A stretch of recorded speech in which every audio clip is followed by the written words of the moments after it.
This call is being recorded. All right, we welcome you once again to a continued revelation. A continued revelation of, and I'll quote our title. We have a title. Title is, "They Changed the Truth of God into a Lie." That's quote unquote.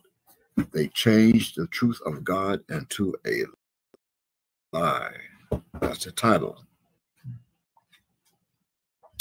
Our subject today, however, is going to be based on the legacy of 12 disciples.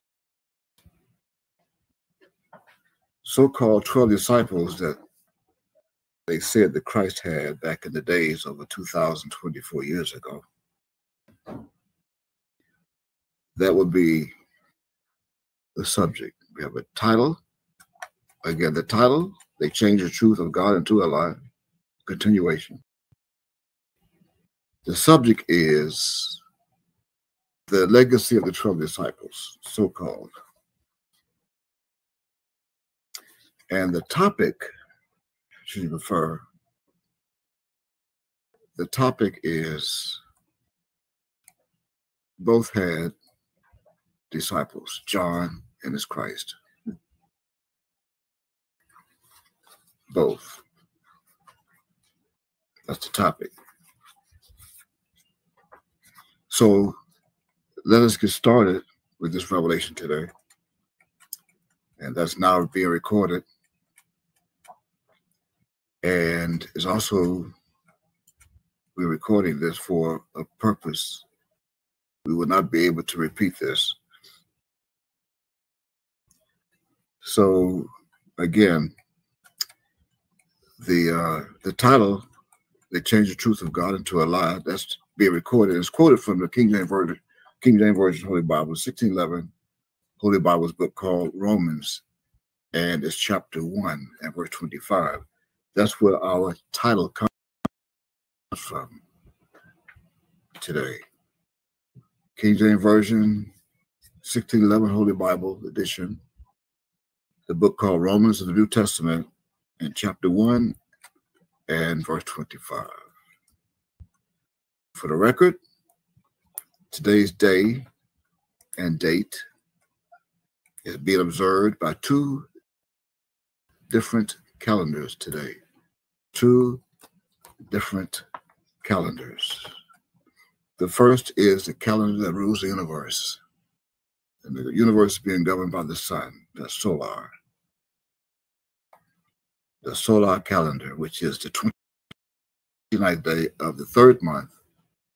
The 29th day of the third month of our solar year, 6027, not to be confused with March 29th, that third month, March 29th, not to be confused with that calendar.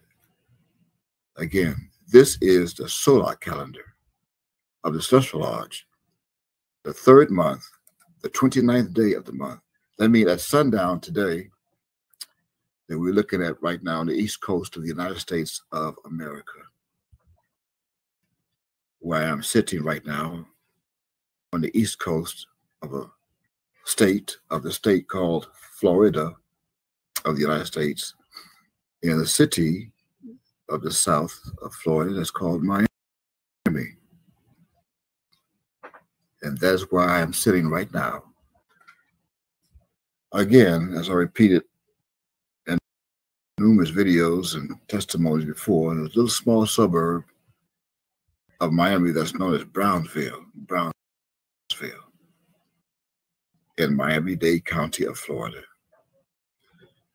which is also the very same suburb in Miami of Florida where my aunt came to in 1979.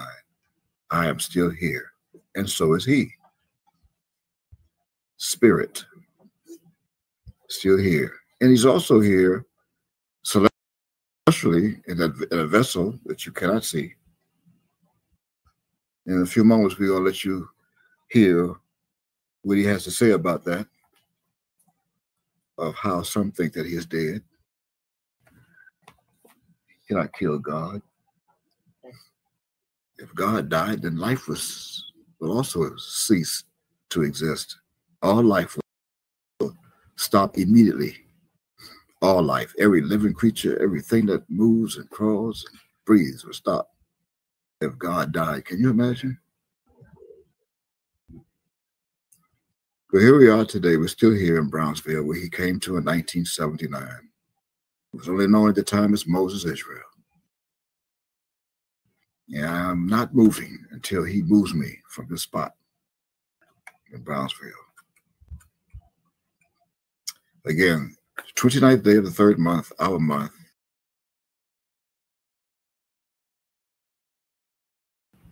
That means at sundown by their calendar, after midnight, is when that day starts. Today is known after that midnight, the previous midnight. Today is known as Thursday, June 6th, the 6th day of June, 2024 of their calendar, Gregorian calendar, governed by the moon after midnight, their calendar. That's what today is being observed by of that calendar on the East Coast of the United States. Thursday. That means opposed to after midnight on our calendar at sundown today, we will be facing the 30th day, the 30th and final day of our third month.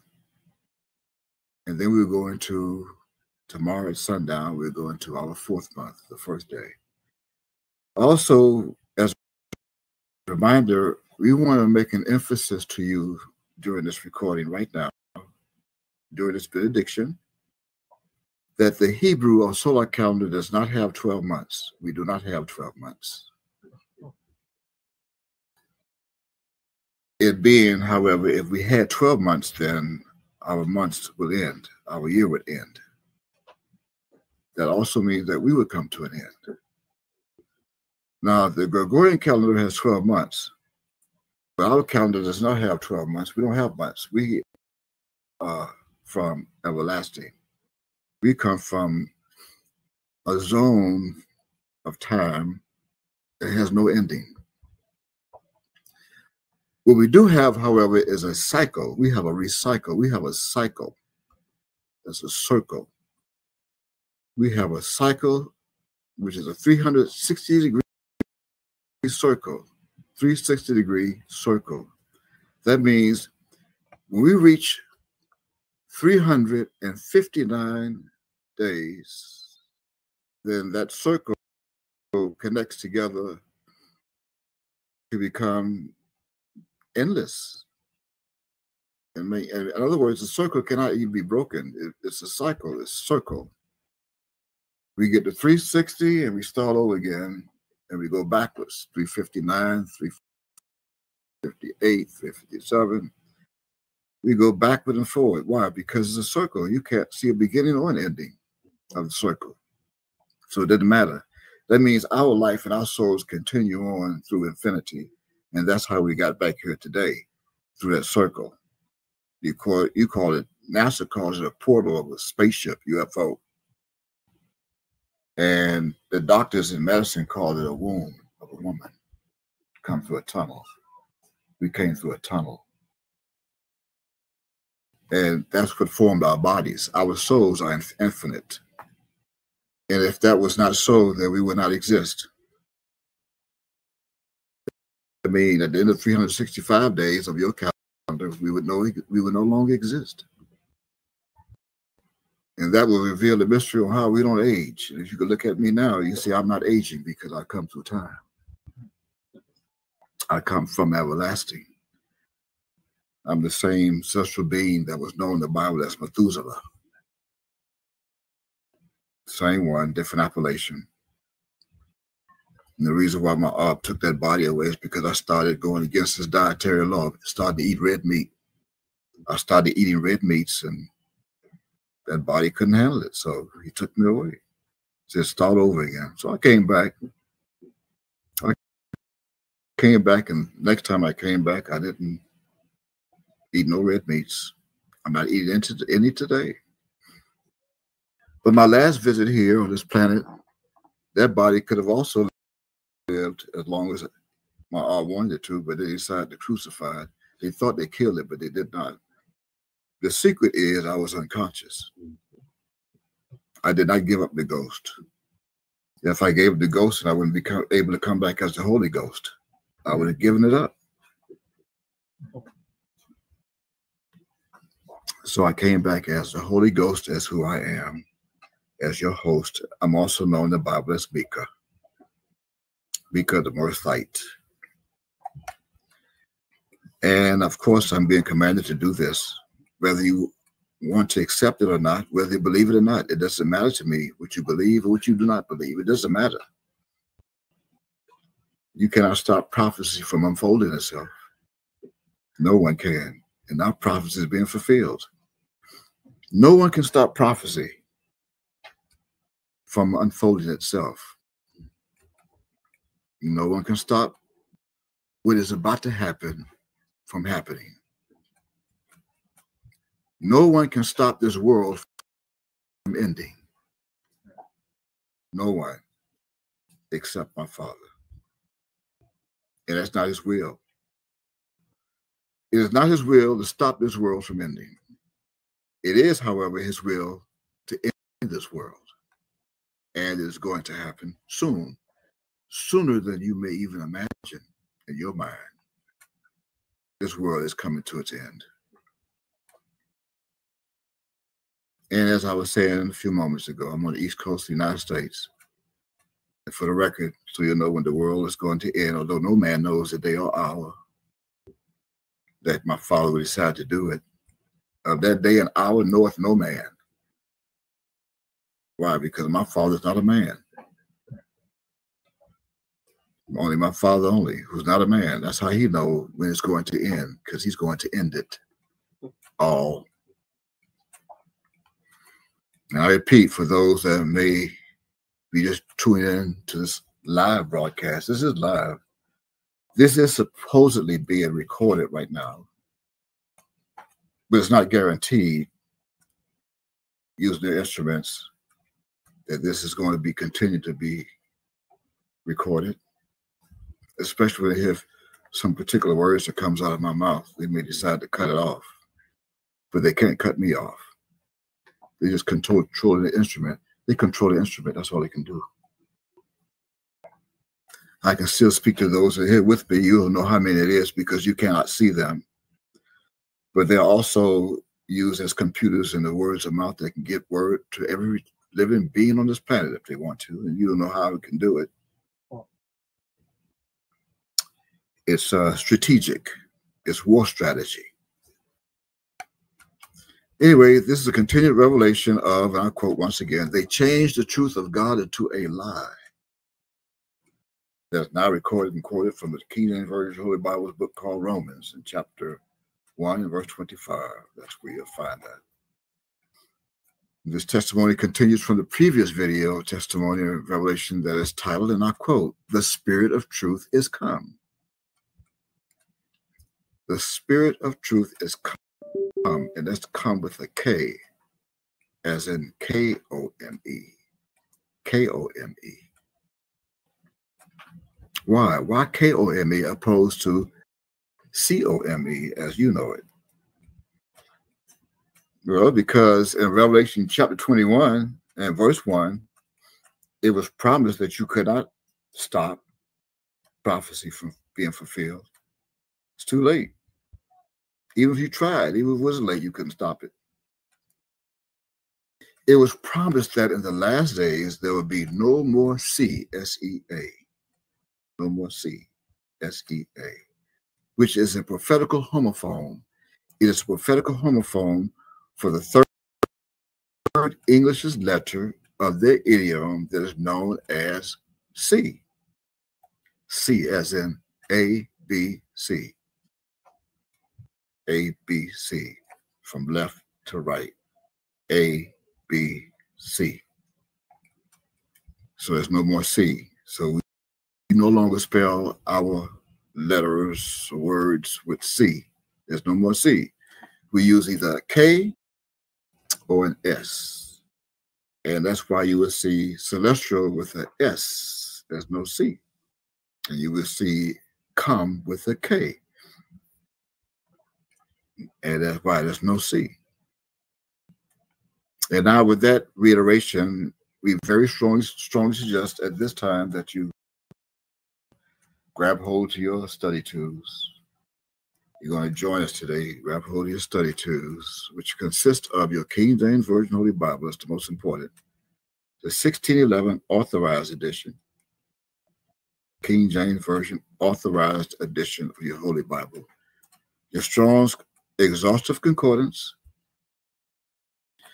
And today, you may need a synonym finder like this one, Synonym Finder by Jerome Irving Rodell. Synonym Finder. And that finder that I just showed you, this bears the copyright, the last copyright of 1978.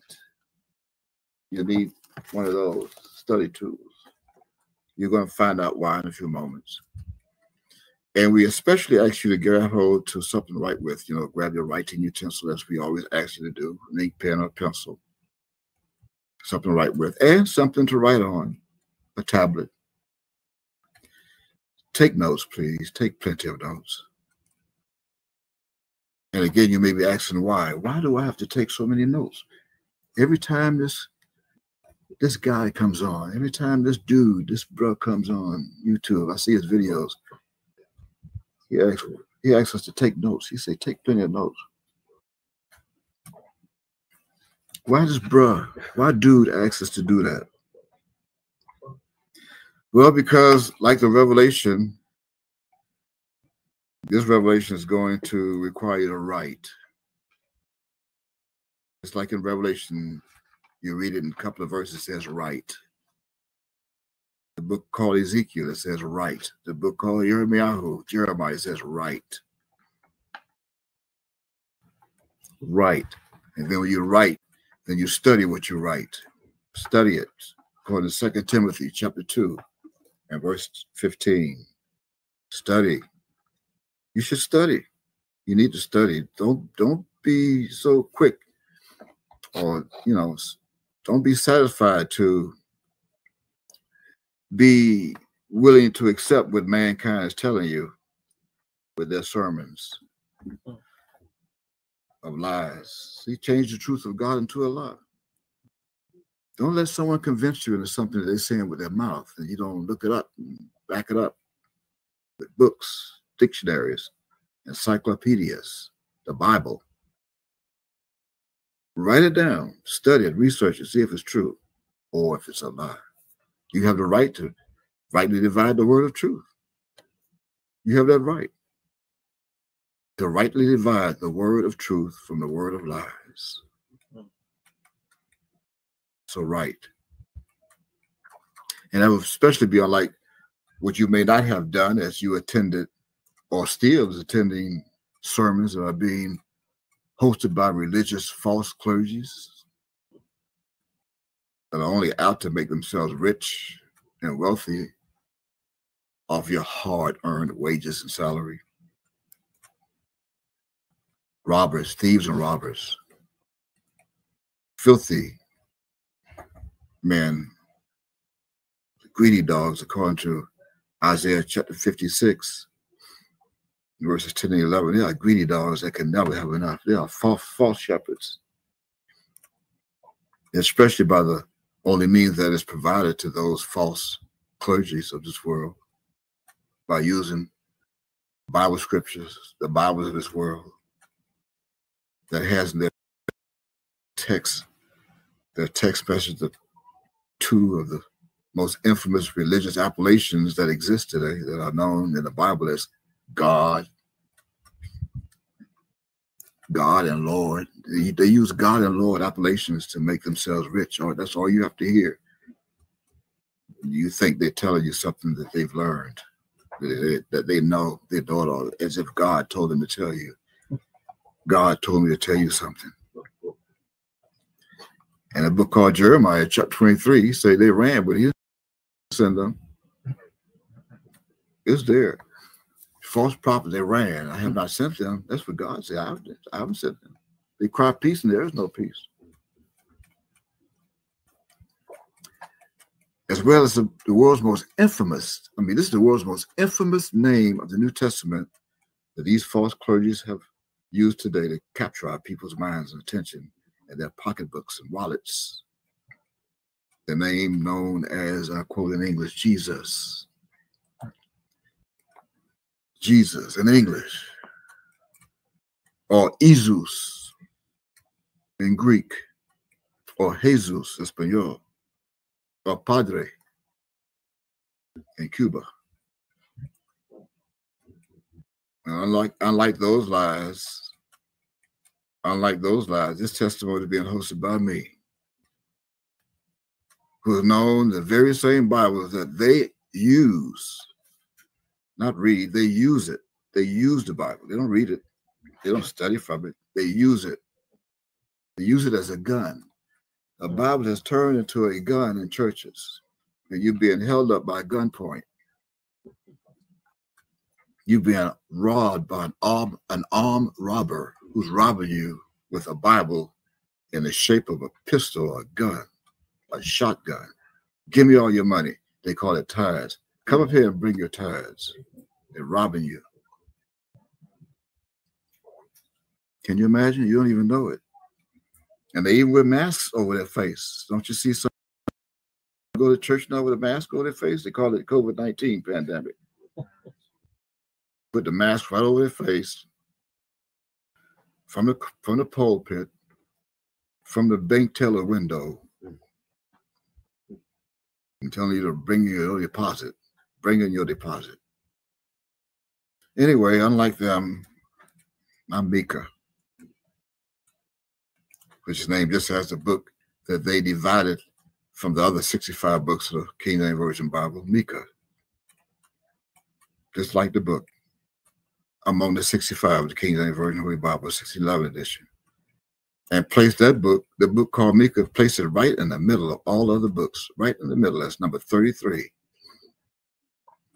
As in 33 degrees.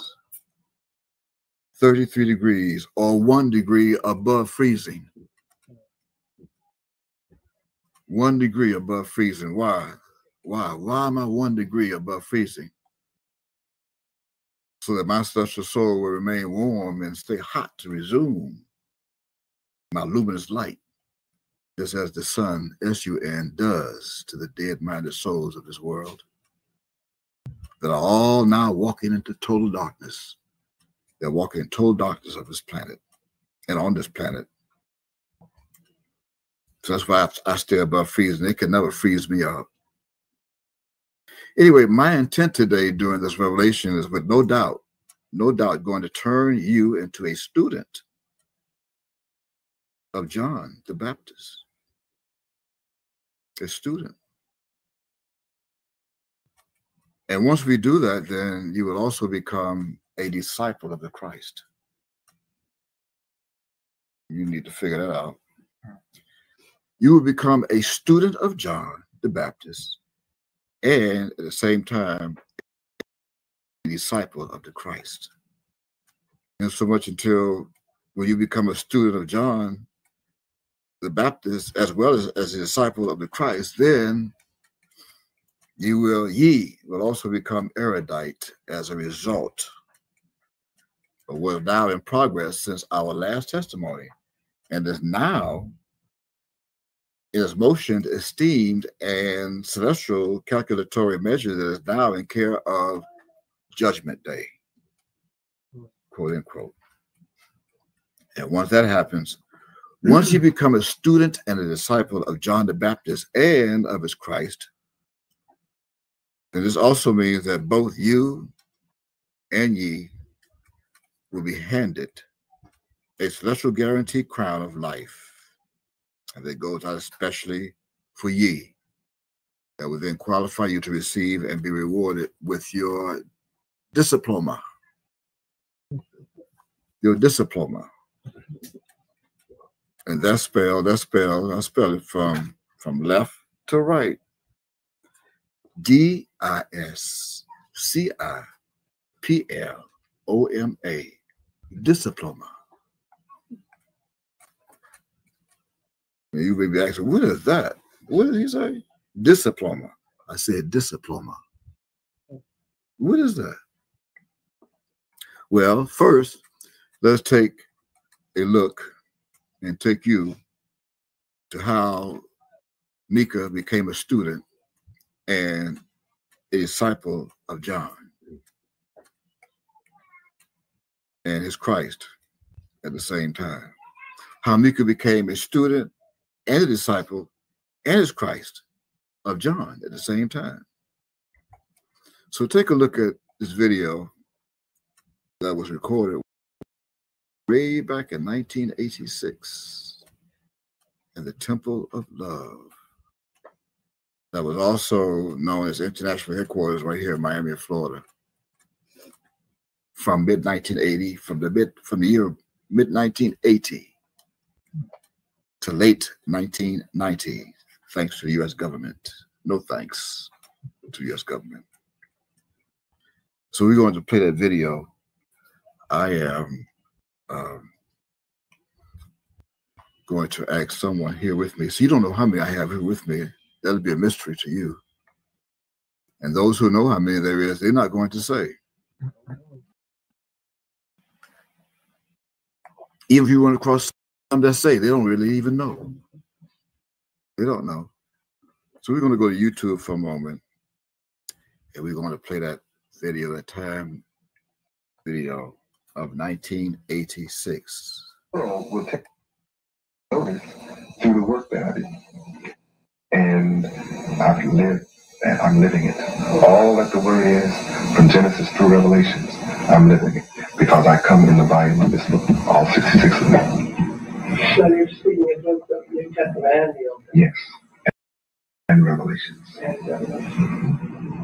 But in the New Testament, you reject the emergence of the Messiah. No, I am the Messiah that is prophesied. I am the Messiah of the New Testament. But the books that talk about Jesus, they're not are out of date or That's prophetic. You see, Jesus, the man that is called, Jesus, remember his name is Yahshua. Yeah. Yahshua was a disciple of John. John was the man. John was the prophet. The man called Jesus, when he was baptized had nothing to do with the water. Again, the scriptures are written figuratively, literally, in metaphors, similes, in prose, and in poetry, and full of allegories. So when you read of the man that was called Jesus being baptized and being put under water, then you would have to teach you what baptized means. You'd have to break down the word baptized in all of its letters. See, every word is scientifically composed of letters that are words within themselves. Every letter is a word. So when you break down the word baptized, you have B, which follows A, and I am A. Alpha. B follows the series of A. And B is also the word BE, which comes into existence as a result of A. So therefore, John was prophesying about A coming, which is the first in the series. And the second set of the word is APT, meaning apt. Now, to be apt, you have to be, that meant that the man was baptized by John, had to become clever, adroit, sagacious, etc., in the ism of John. That made him an ist. That's why he was called John the Baptist. See, he too he came to be in the knowledge of Yahweh, and he then subsequently became apt in the ism, which is the dogma and the laws of Yahweh. So since John was the one that was the prophet, then the man that was called Jesus was baptized by him. That made him a student and a disciple of John, not the one. And when he attempted to assume the mantle of the one, he began to teach secrets that were not to be taught until the time of the one to come. He was 2,000 years, well, 1,900 years early of his coming. And when he began to reveal the knowledge of who Satan was, John 8:44, when he began to reveal the knowledge of the Son, the knowledge of whose right to rule it was, he could not afford to be left alive. So for breaking the secret, for teaching the secret that he had learned in secret, he was killed for it. And that's why he was hung in his shorts, without any clothes on, because he was initiated in that manner. That's why his collarbone was broken and his head was unsigned. See? Because that's a sign that all who study in secret understand quite well. And I'm the only one to make that clear. You know, the Bible scripture is the basis for you. Yes, I am. I come in the volume of this book. I have no statements out of it. I'm the fulfillment of it. In other words, I'm the promised Messiah of the Old Testament, fulfilling the new. That's me. That's why up until this time, for 1,900 years, he's been promised to come back, knowing full well that I am to come. The scriptures, if you interpret it that way, foretold the death of the man Christ. Did you see such an end for you? Would you die? Would you be persecuted? I'm being persecuted. Would you be fatally persecuted? I cannot be fatally persecuted. I'm incarnate. You can't kill God. It does not matter at all about the vessel that I'm in. I chose to come in, and this physical vessel is totally irrelevant. Totally. I am spirit. And I'm truth, and I'm life. And I'm light. I'm the light. That lighteth all men that cometh into the world. All right. You probably just watched that. I don't know if you heard anything of it or in it. But had you not heard anything in it, then it proves that you need to be resurrected. It also proves you need to become a disciple. But you don't know how to become a disciple. In the meantime, you heard my tell those scribes back in 1986, when that was recorded in his office live at International Headquarters in our Temple of Love here in Miami, Florida. You heard him tell those scribes that he is the letter A of the English's letters. And that identified him at that time as John. John, the man. John the man. John the prophet. And that the man that is called the Christ or Jesus, remember his name was Yahshua. His name was Yahshua and not Jesus. Although Yahshua was anointed by John. He was also taught by John. He was baptized by John. He also gave them a hint. He hinted to them that Yahshua began to reveal secrets over 2,024 years ago. Though in 1986, Mount Olive hinted to them that he, Yahshua, was 2,000 years, well, 1,900 years too early. So if you didn't hear that, then go back on your own. It's on YouTube. It's titled The Time Interview Yahweh Time Interview. Go back and hear him. Give him a hint. 1986, 2,000 years, well, 1,900 years too early. Toward the end of that video. Then he also said toward the end of that video, Mob told them that the males, there was a woman and there's a male there asking questions at that time. He told that male reporter that he is God. He told him he is God by uttering, and I quote, "You can't kill God. I'm incarnate." End quote. He also said, and I quote, "It doesn't matter what vessel I come in. I chose to come in this vessel," end quote, in part. And then it ended in part with my op saying to them, and I quote, I'm spirit, and I'm light. I'm light, which lighteth every man that comes into the world," end quote. Now you can go back and hear it on your own. I'm not trying to convince you of that. In the meantime, now you should also know by now the secret of how you can become a student and a disciple of John, the man. You can. You can become a student and disciple of John, the prophet, the man, and of his Christ at the same time. You should want to know how. Just as it is hidden in Revelation chapter 12, verse 10. And that's how I became his Christ. There's only room for one, though.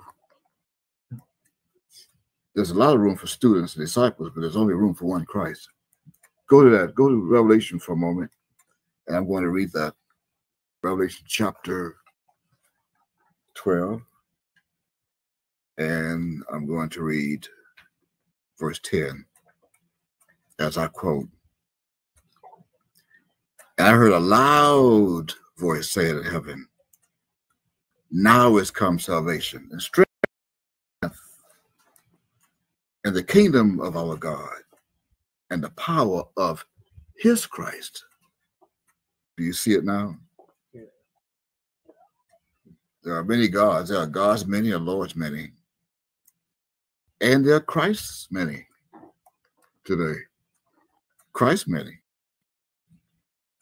But the God of the Hebrews, who you just saw in that video, a human vessel, in care of that YouTube video of 1986 Time Interview, he have his own Christ, whom he taught, that also became his student and disciple. And this is the very same Christ of the Hebrews that this entire planted. They planted it. They planted this Christ on the planet and buried him so you wouldn't expect him to come back today. But this is the very same Christ. This entire planet is waiting for the come that they planted. Planted a crown of thorns on his head. Not so. It never happened. The thorns that they planted on his head was the disciples that they want to stay away from him today. Come out of Leviticus chapter 8. I'm going to explain it to you in a minute. The mater. Hidden under disciple. You thought his disciple. It's no such word. But he's the one that this entire planet is waiting for to come back today. It's K-O-M-E. Come. Waiting for it to come. K-O-M-E. The very same celestial soul who warned his disciples that there would be many Christs walking this planet today. You'll be walking this planet today. Many. Or even in a wheelchair. There are some Christs in a wheelchair. Come in wheelchairs and on the pulpit, on the wheelchair, say, I'm Christ. Remember, I'm in a wheelchair because they broke my leg on the cross. I came back with a broken leg. So to prove up to Christ, I'm in a wheelchair today. And got to get a shot once a week. Get my bone, heal my bone. Don't worry, I'll be walking again soon. Meanwhile, you just accept me as who I am in a wheelchair. In the last days, at my return. But I warned my disciples that this would happen. Anyway, turn to Matthew chapter 24. Let's see if we can find that. I'm going to read that for you. Matthew chapter 24. I'm going to start at verse 3. I'm going to read verses 3, 4, and 5. Verses 3, 4, and 5. Matthew chapter 24. And that reads verse 3. And as he sat upon the Mount of Olives. See those olives? See the circle? That's all the disciples in that circle that lives. That's the same circle of what you thought was the end of 12 months. It's a circle. Celestial large. That's O, the circle, L-I-V-E-S, lives, all the lives, O lives. Of who? See the disciples, see right next to it? See the disciple? That circle, all the lives of the disciples right there. They came into him privately, as they're doing today, saying, tell us, when shall these things be? And what shall be the sign of their coming, K-O-M-I-N-G, and the end of the world, and of the end of the world. That's one sign right there. When he comes back, there will be no more sea. The Christ will destroy the third English's letter known as sea. When that happens, when the man comes back on that planet and reveals it on this planet, and reveals that there's no more sea, he'll be the only one using K instead of C, and he'll teach his disciples to do the same thing, or use S instead of C. When that happens, you know it's the last days, and you know Christ is here, because no one else would do that. No one. No one else would do that. Because no one knew it was a homophone. They're looking for the SEA to disappear. I'm trying to figure out how all that water in the ocean is going to disappear. There'll be no more. Can you imagine? Think of it, there's more water on this planet than there is land. So how is it there'll be no more sea, S-E-A? Because it's a homophone, which means it has the same sound of a word, but bears a different meaning. No more sea. Verse 4 says, and that's a euphemism. That's a euphemism. There's no J-E-S-U-S. Yahshua, the Christ, answered and said unto them. That's the only name they knew at the time, Yahshua. The Christ answered and said unto them, take heed that no man deceive you. That's the first thing you must do. For many, see many? For many shall come in my name, using Yahshua. And they can come to Yahshua all they like. There's a lot of Yahshuas on this planet today. There are a whole lot of them. I mean, Yahshua is all over the place. But there are more Azus and Ezus than any one of them. There's so many Ezus in Spain and Cuba, Jesus in Greece, all over the place. I'm telling the truth. I went to Office Depot once and I had Jesus to help me at the counter. He made copies for me. He did. I'm not making this up. Jesus helped me at Office Depot, made copies for me. The only thing I had to do that I regretted was I had to pay him tithes. He put it in the cash register, but I used my credit card. It's the only thing I regretted. I took a photo of it. I put it on social media. It goes back a few months. I did. And afterwards, although I hated to do it, but I was being polite as I've been trained and taught by John to do. And it's the only time I could ever remember in my life I said, thank you, Jesus. It's the only time I did it. And I was being sincere. And my really, he excused me for that. He did excuse me for that. Could you imagine? I found myself at Office Depot after he made copies for me and gave me my receipt. I actually found myself in church and said, thank you, Jesus. And walked out and said, have a nice day. Anyway, I was told that many shall come in my name and say, I'm Christ, and shall deceive many. Even he deceived me. Now, with that said, look at verses 21 through 24. Same Matthew chapter 24, verses 21 through 24. And that reads, verse 21, for then shall be great tribulation, such as was not since the beginning of the world to this time. No, nor ever shall be. And except those days should be shortened, there should no flesh be saved. But for the elect's sake, those days shall be shortened. Verse 23. Then if any man shall say unto you, Lo, here is Christ, or there, believe it not. Verse 24. For there shall arise false Christs and false prophets, and shall shew great signs and wonders, insomuch that, if it were possible, they shall deceive the very elect. End quote. Are you being deceived? Have you been deceived? I mean, is you being deceived right now? Am I deceiving you? You know, are you being deceived by me? In this testimony that you're watching right now on social media, YouTube or Facebook, well, let's see. Let's see if you're being deceived. We'll answer that question. In fact, let's answer that question and your doubt. We're going to answer the question and your doubt at the same time by first bringing you into the truth. By the spirit of truth. The spirit of Yodewahe.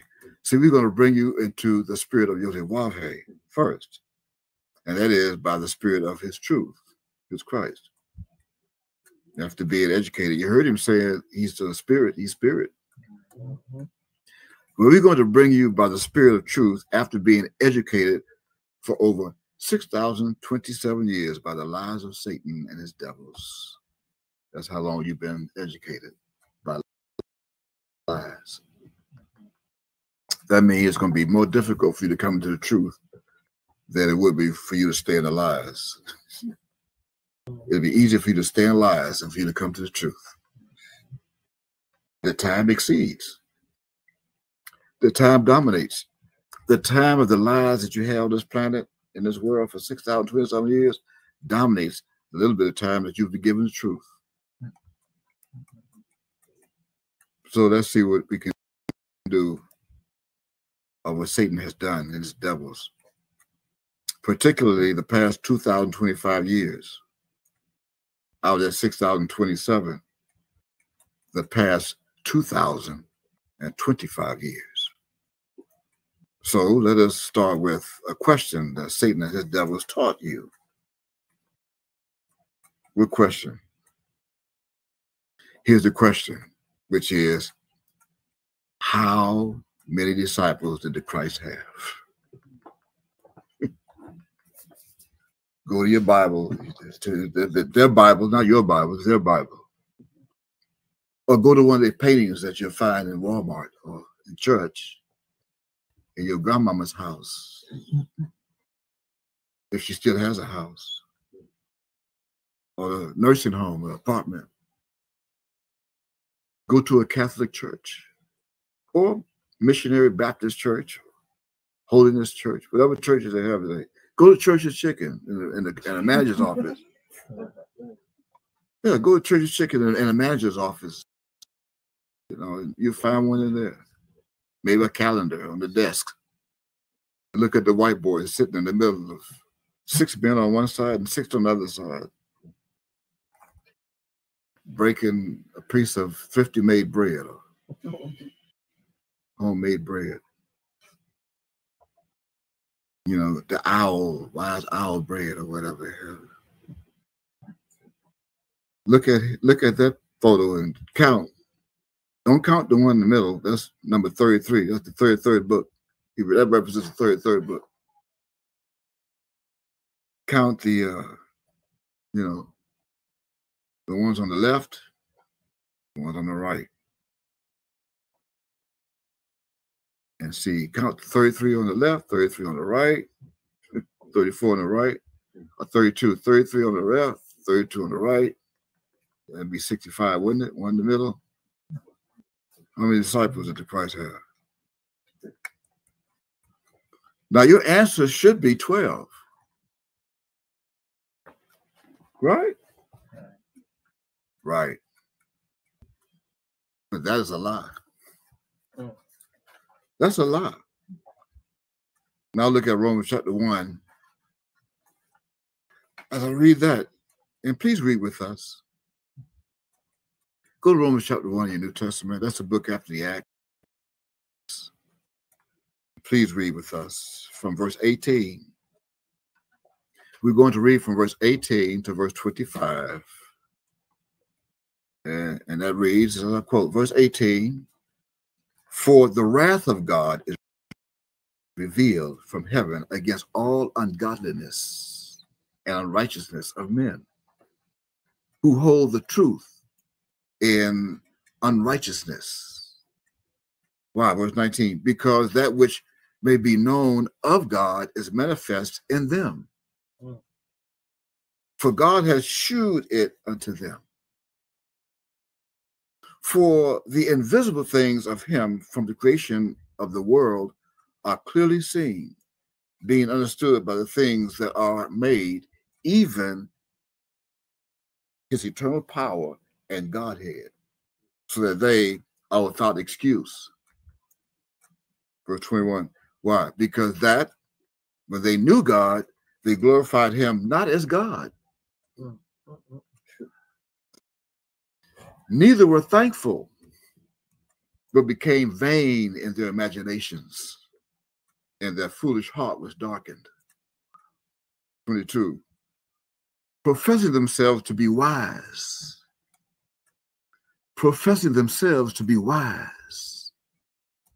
they became fools."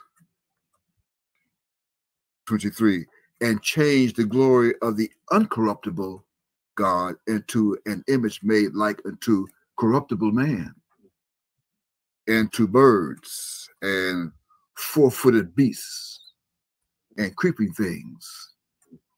Verse 24, "Wherefore God also gave them up to uncleanness through the lust of their own hearts, to dishonor their own bodies between themselves, man lay with man, and women lay with women, as if it's a man."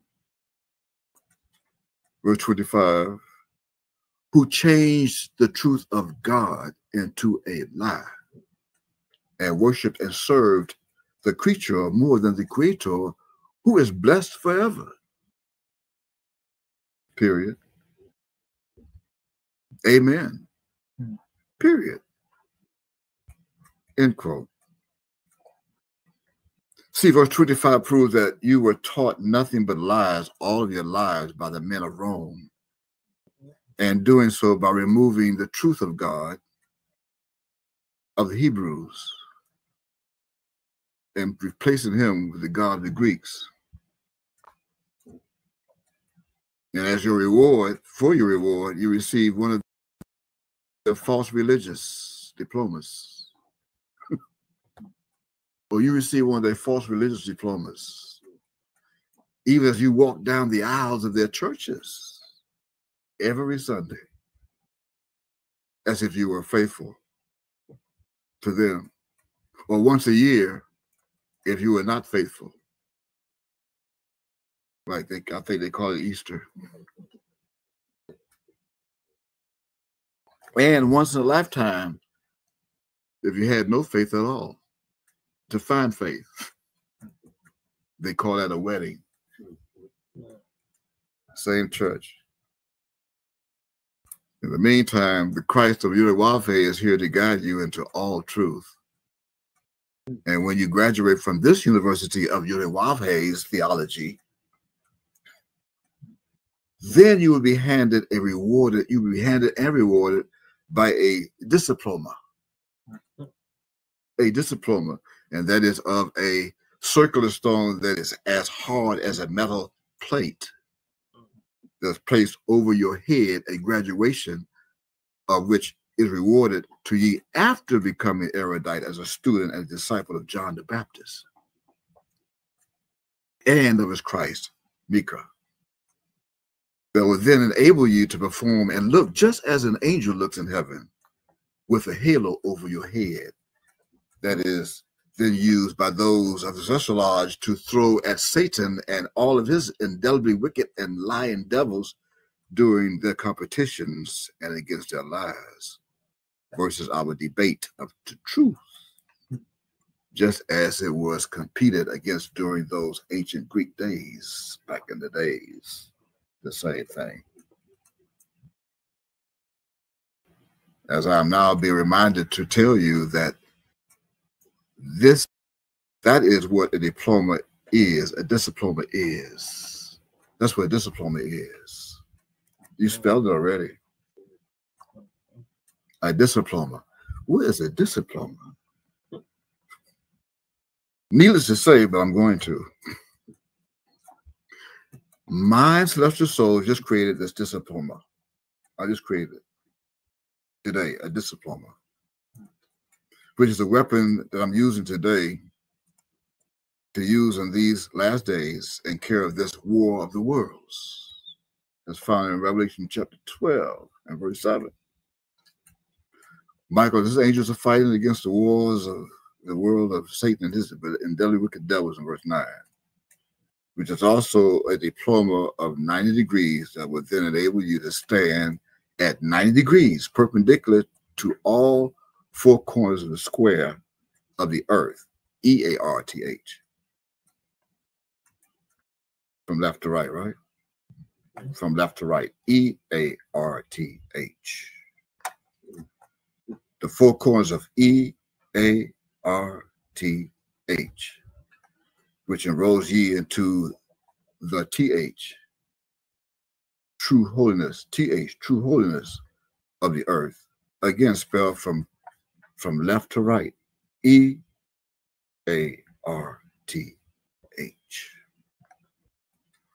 That also allows you to attend the class of the celestial dogma of the H. I said it allows you to attend the class of the celestial dogma, D-O-G-M-A, of the H, that was created from the Hebrew he, that traveled twice through time to create Yod He, Wav He, from right to left, Yod He, Wav He. He, that traveled to the west, eventually with Judah, during slavery on ships. Both He traveled with Judah to the west. Did you hear me? I say the H that you find in earth at the end, that was in the east, traveled with Judah to the west during slavery or the slave trade, opposed to where it was originally sealed in the east. And that's why you find it today on the right side of the T, opposed to the left side of the E.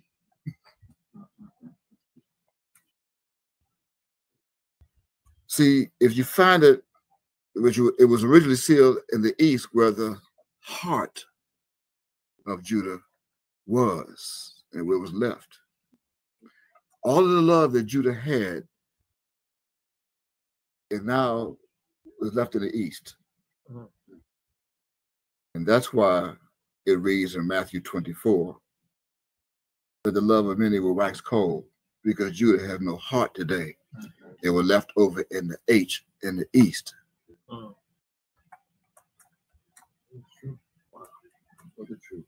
Yeah, it's in Matthew 24. So it is a part of the earth. This is the four corners of the earth. So you thought the four corners of the earth was a literal, and yet, you know, if you have any kind of common sense of science, you know, the earth is round. It's 360 degrees. It's a circle. So how could the earth have a corner? You heard my Ob say in that video that the Bible is written figuratively, literally, prose, poetically, full of allegories in part. So when you look at the E-A-R-T-H that I'm revealing in this testimony, some more of it, now you know that H represents the heart of Judah that was in the east. Simply by placing the H to the west of the E and leaving the T or the cross of the Christ in the east, as in H-E-A-R-T. Okay? H-E-A-R-T.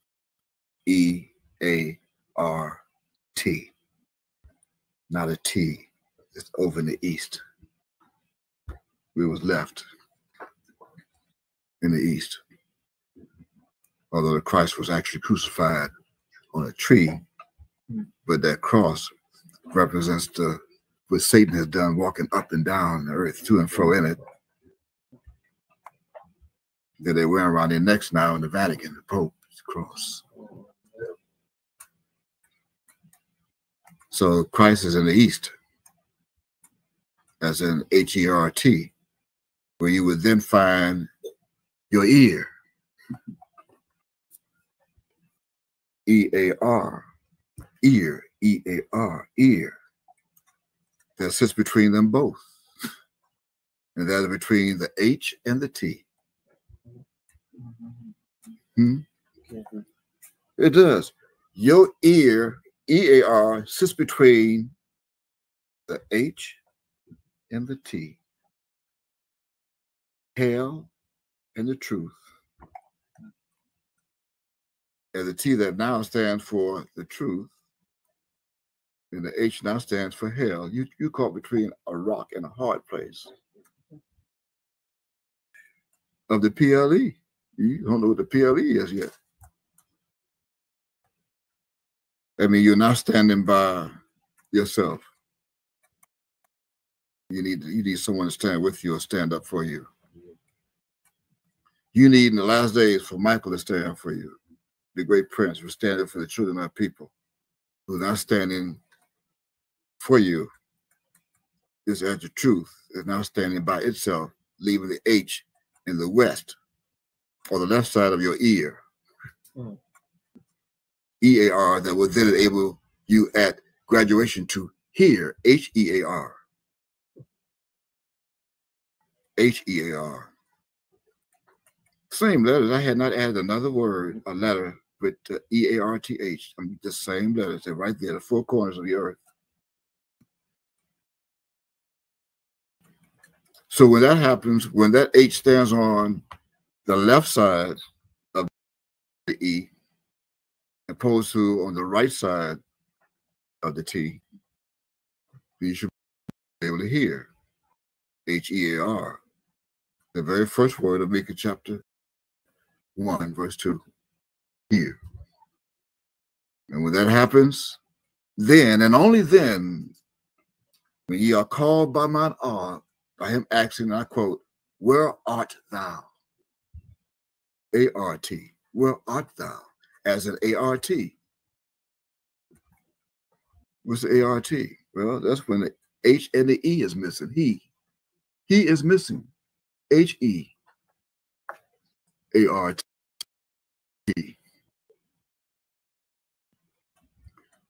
Then you should be able to respond to your own God and his art, A-R-T, that is now without the E and the H of the earth, E-A-R-T-H, by uttering, quote, here am I. Here am I, quote unquote. Now look at Genesis chapter 46. Let me show you. Genesis chapter 46. I'm going to read verses 1, 2, and 3. He's going to ask, where art thou? Just as he did Abraham and Isaac. And I asked Moshe, where art thou? Now look at Genesis chapter 46, verse 1, 2, and 3. Verse 1 reads, I quote, and Israel took his journey with all that he had and came to Beersheba. Beersheba. See Beersheba? Did you see beer there? So you have B-E-E-R-S-H-E-B-A. Beersheba. And somebody think that that's beer that she had with Bar. Yeah. See the beer that she had with Bar? And offered sacrifices unto the God of his father Isaac. Verse 2, and God spake unto Israel in the vision of the night and said, Yaakov,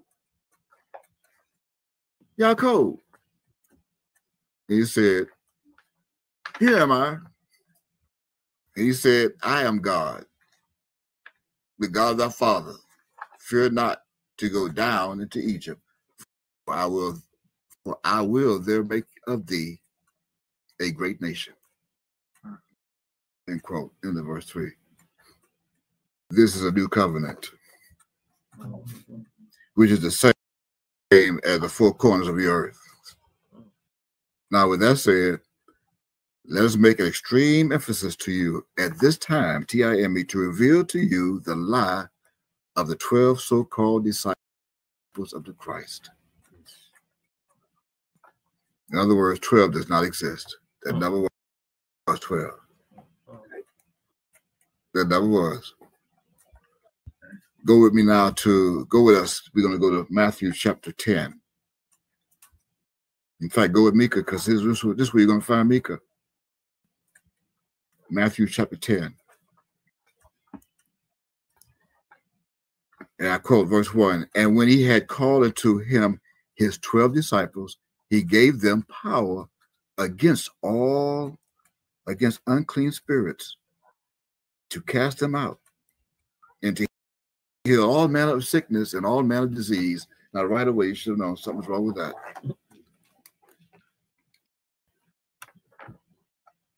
And you would think that the Christ would be the only one who would be able to do this back in the days, to heal all manner of sickness and all manner of disease.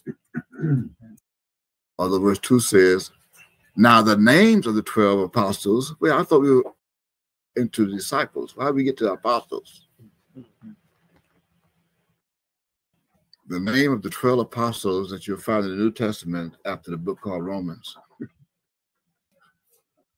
Because there are no apostles in Hebrew. There never was no apostle Hebrew apostles. These apostles are not found in the New Testament after the book of Romans. You got Corinthians and Titus and Colossians, Timothy, Peter. You do. And it says, are these, I quote, the first Simeon or Simon, they come from the Hebrew Simeon, who was called Peter. Since when do we have a Hebrew disciple named Peter or Simon? There's Garfunkel, Simon and Garfunkel. And Andrew, as in Jackson, the $20 bill of the United States coin or mint. Andrew Jackson, his brother. And James, brother of Jesse. You got Jesse James, the son of Zebedee, and John, his brother. How many Johns is there? You have Philip, whose last name is Magnesia. Middle name Milk. Philip Milk of Magnesia.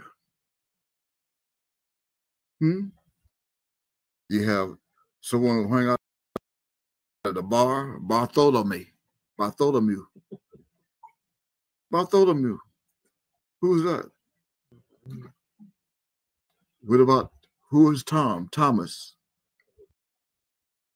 Thomas Nelson Publishers of the King James Version Bible in Nashville, Tennessee. And here you have Matthew, which is a disciple opposed to a book, the first book of the Bible, the Republican. Well, actually, he's back now as a Republican, but back then he was a Republican. Now he's back today, so he's a Republican. Don't you see it? Republican? Okay, he's back today, Republican. And he's all over the place, Matthew. I thought we got rid of James, but now we have James, the son of somebody else named Aphalius. Who's that? And now you have the lesbians, Lebbeus.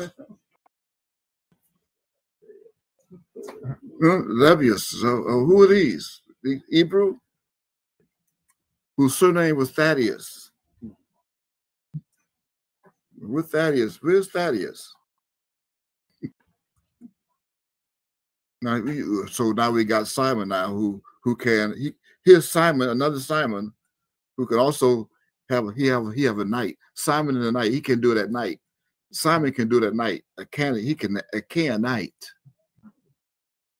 He can do it at night. So you have a Simon up in verse 2, I believe, that can do it in the day, and now you have Simon here that can do it at night. Isn't that amazing? Two Simons, night and day. And here, finally, we have Judas, that they put the S on the end, who is, he's like a car. He's the one who caused a riot. Judas is a car of riot. Turn over cars, he caused a riot. Judas, who also betrayed him. Actually, it's Judah. These 12, they said that Christ sent forth and commanded them, saying, "Go not into the way of the Gentiles and into any city of the Americans. Enter ye not, but go rather to the lost sheep of the house of Israel."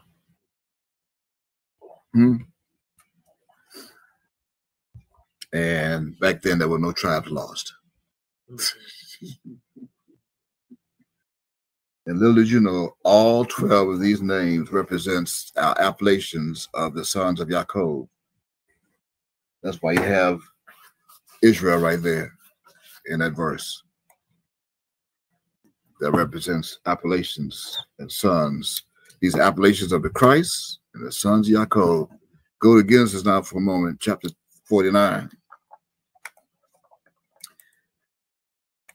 Genesis chapter 49.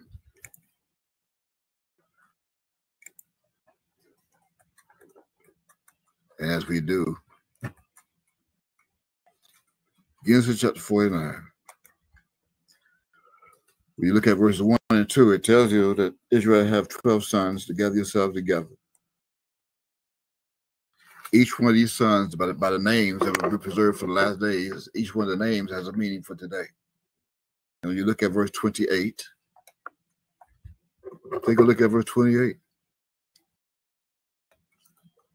That says, "All these are 12 tribes of Israel, and this is it that their father spake unto them and blessed them. Every one according to his blessing, he blessed them."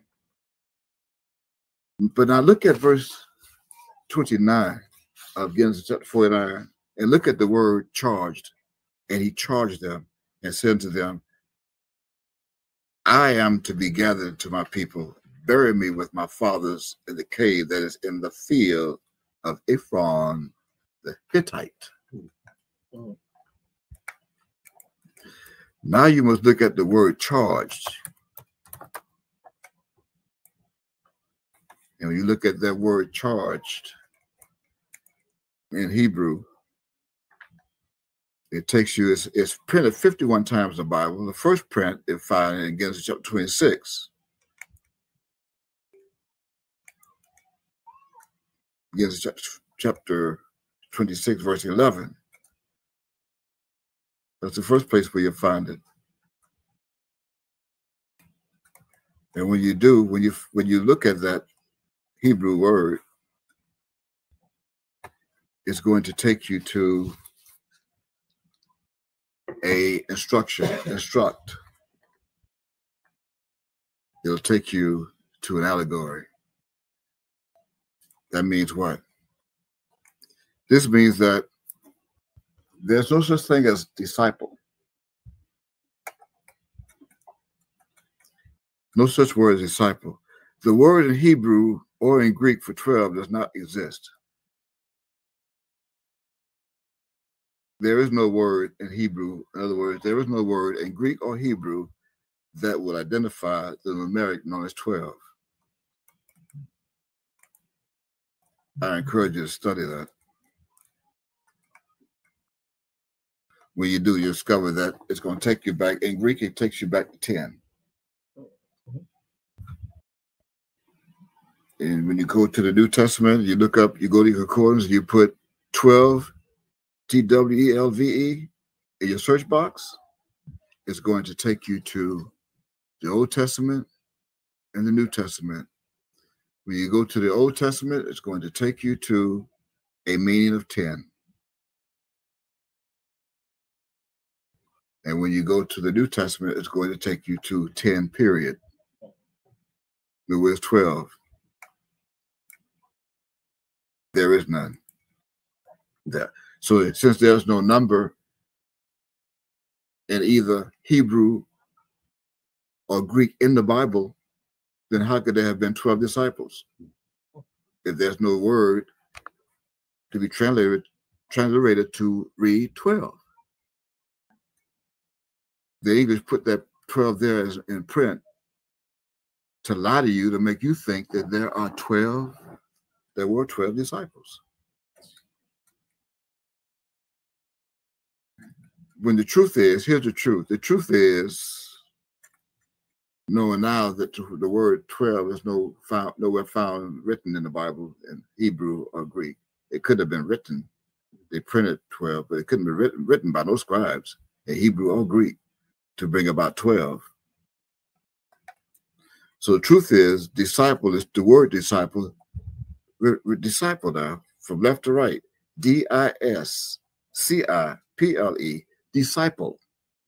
Again, from right to left. D-I-S-C-I-P-L-E is 2 words, not one.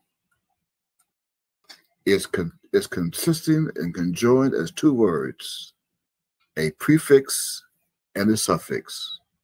This is the truth. Did you hear me?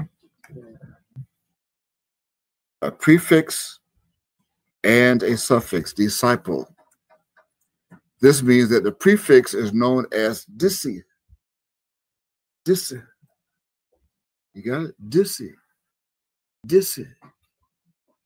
Spelled from left to right. D-I-S-C-I. Disi. You getting it? Yeah.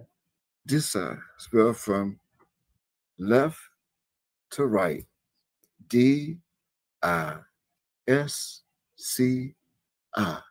Disi. Disi.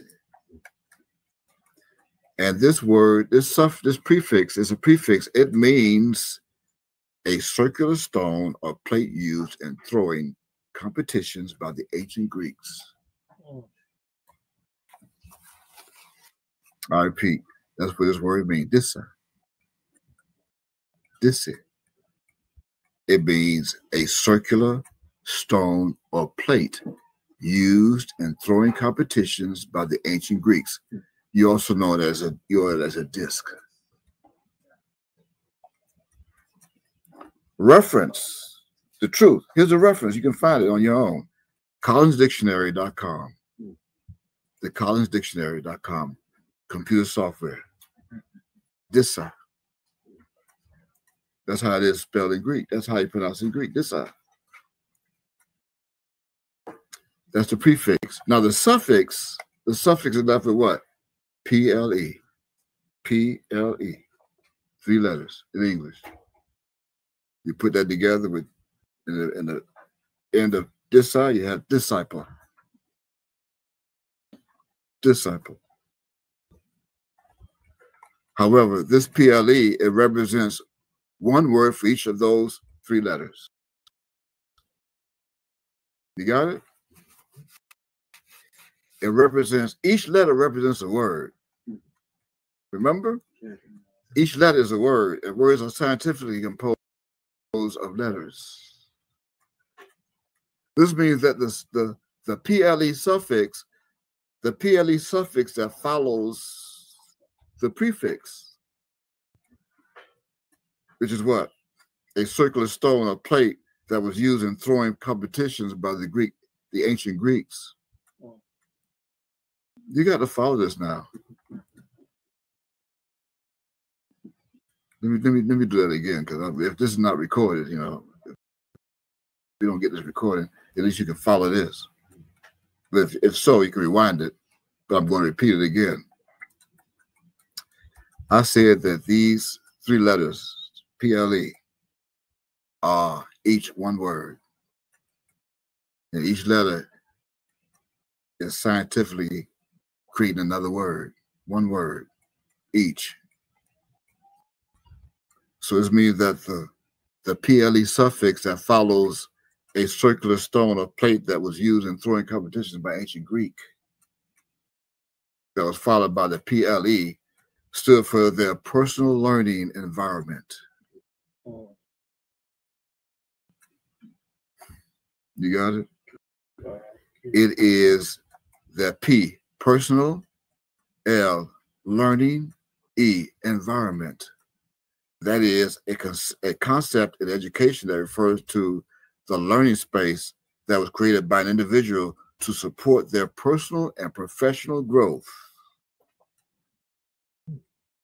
And you can find it just like that in what is called what is PLE, Personal Learning Environment, Teach Floor, HTTPS, hashtag www.teachfloor.com, e-learning glossary website. That's where you'll find that. That's what it means, the PLE. You got it? I repeat. That's what PLE means. It means, again, personal learning environment. That is a concept in education that refers to the learning space that was created by an individual to support their personal and professional growth. That's what that is. This also means that the Christ of the Hebrews created a circular stone. You getting this? What the Christ did was he created a circular stone that became a chief cornerstone that came from the sagaciousness of his wisdom that he had learned from John the Baptist, the man that was full of allegories and parables that were stored in the matter, M-I-T-R-E, of his head by John. And by doing so, the Christ of the Hebrews put the matter, M-I-T-R-E, that was given to him by John upon his head, and also upon the matter, even upon his forefront. The Christ then put a golden plate, a holy crown upon his head. And then he started teaching all the students to become a disciple and a student of John also. In other words, just as the Lord commanded Moses to do, the Christ did also. Not only did the Lord command Moshe to do it, he commanded the Christ to do it when he taught him, also known as John the Baptist. That's the Lord, God. And he did so by books, even from a distance from one country to the other country. That means while John was in prison, and you can find this in the New Testament, while John was in prison, he was feeding the Christ, putting a matter on his head with his books. And the Christ at that time ordered every book that he was writing in prison, and he ate it and eating all of it. And he baptized him with those books while the Christ was in the Bahamas, and John the Baptist was in Pennsylvania, Lewisburg, Pennsylvania, United States. He was feeding the Christ, putting a matter on his head, making it become the PLE of the Dissa. So after that, the Christ did also what he was commanded to do. And that is, opposed to placing a plate made of stone upon his head that would have made the Christ hard-headed, just as Judah is hard-headed today, that became that way, just as the Greeks made Judah become hard-headed, how? By changing the truth of God into a lie, and they believe in it. And worship and serve, and now serving the stone. They're now serving the stone more than the God who made the stone. You stone-headed Judah, you. Then the Christ did the opposite and started eating the matter of John through books. And I read every book that he wrote in prison that was sent to me by the Peace Foundation from 2000, from 1999. From 1999 to 2005. I believe I got the last one back in 2007. That's when I returned back here to the United States. Now pause here for a moment and take a look at Leviticus chapter 8 and read. I'm going to read verse 9 so you can see I speak the truth. Leviticus chapter 8, I'm going to read verse 9. And that says, and I quote, "And he put the matter upon his head Also upon the matter, even upon his forefront, did he put the golden plate, the holy crown, as the Lord commanded Moses to do. Moses, end quote. And with that golden plate, the Christ took his wisdom that proceeded with his plate of Leviticus chapter 8, verse 9, as he then placed a lot of wisdom in that golden plate that was used in throwing competitions by the ancient Greeks. As Christ then created a school for all those that wanted to attend back in the days over in the Middle East. All of the Middle East, even as many came from the continent of Europe to attend his PLE, his personal learning environment, that also became a concept in education that then became the largest learning space and environment on the planet that was created. Just one individual, created by one individual, to support their personal and professional growth. And that one individual is known today as, I quote, the mighty God. But back then, known only as, I quote, John the Baptist, end quote. That means when John the Baptist went to prison, the Christ who he taught continued his school of the PLE, the personal learning environment, because he could do nothing without John. I mean, John was teaching them from prison. And I mean, everybody who came to him became a disciple. Wow. So again, the question is, how many disciples did the Christ of the Hebrews have?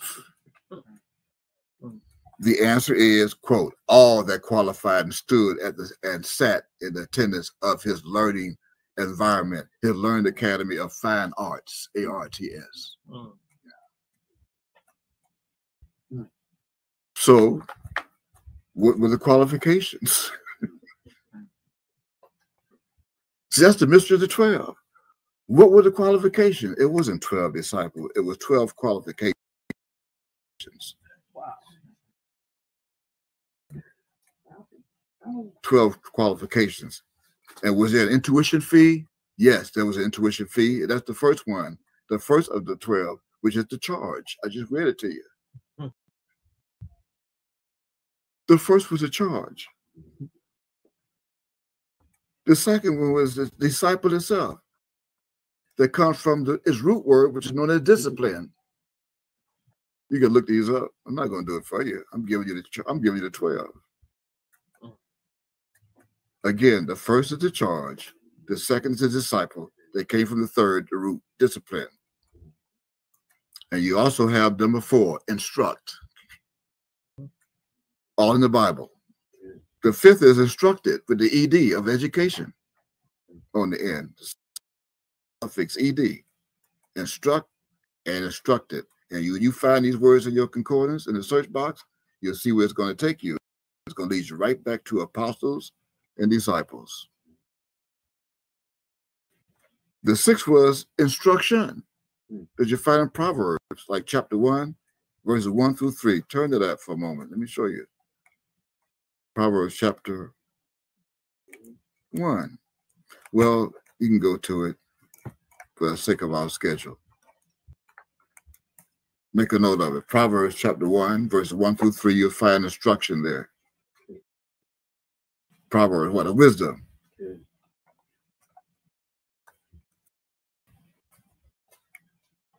Are you getting this? Yeah. The seventh DISCI of the PLE is moral. You must have a moral character and conduct and soul to attend this school of learning environment. The 8 is obedience. We must be obedient. The 8 is conduct. Conduct yourself, conduct. You must conduct some things. You must do work, conduct.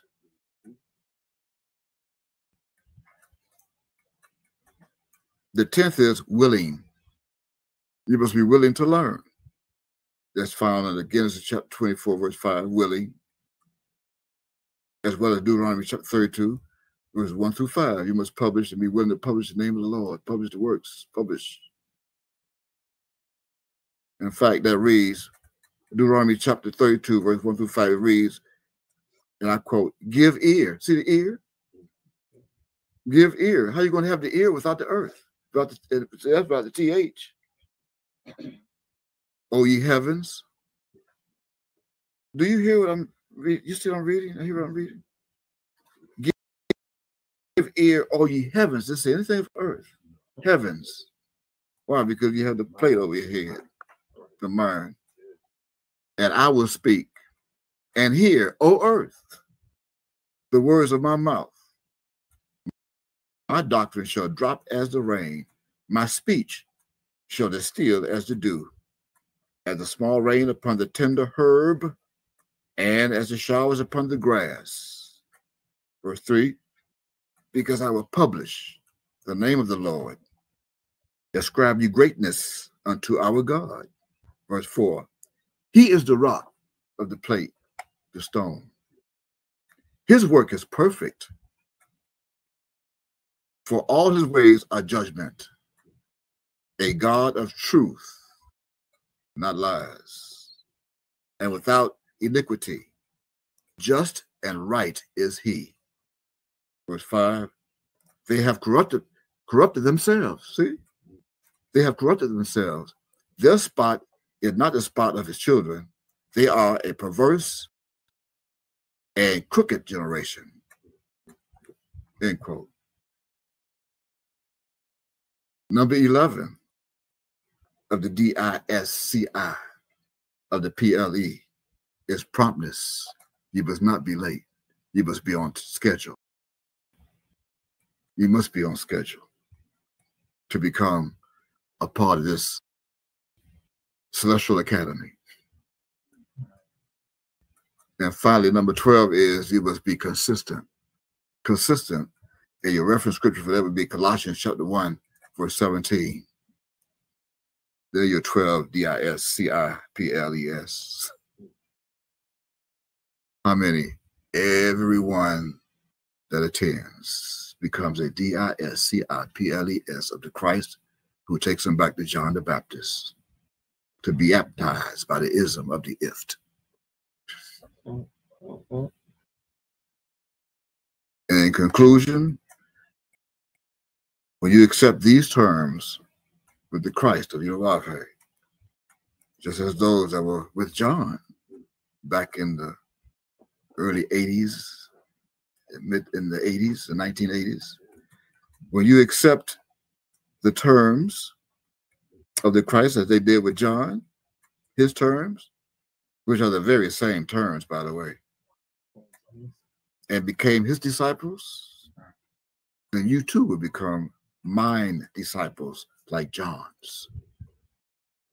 Now read this truth as found in Luke chapter 11.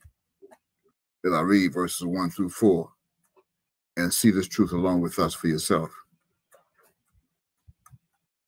And it reads, Luke chapter 11, beginning at verse 1. It reads, I quote, and it came to pass that as he was praying in a certain place, now you know what the place is, the learning environment, the PLE. When he ceased, one of his disciples said unto him, see, do what? Lord, teach us to pray. You teach us everything else. So teach us to pray, as John also taught his disciples. Verse 2, and he said to them, when ye pray, say, our Father which art, see, art in heaven. Our Father which art, A-R-T, in heaven. Hallowed be thy name. Thy kingdom come, K-O-M-E.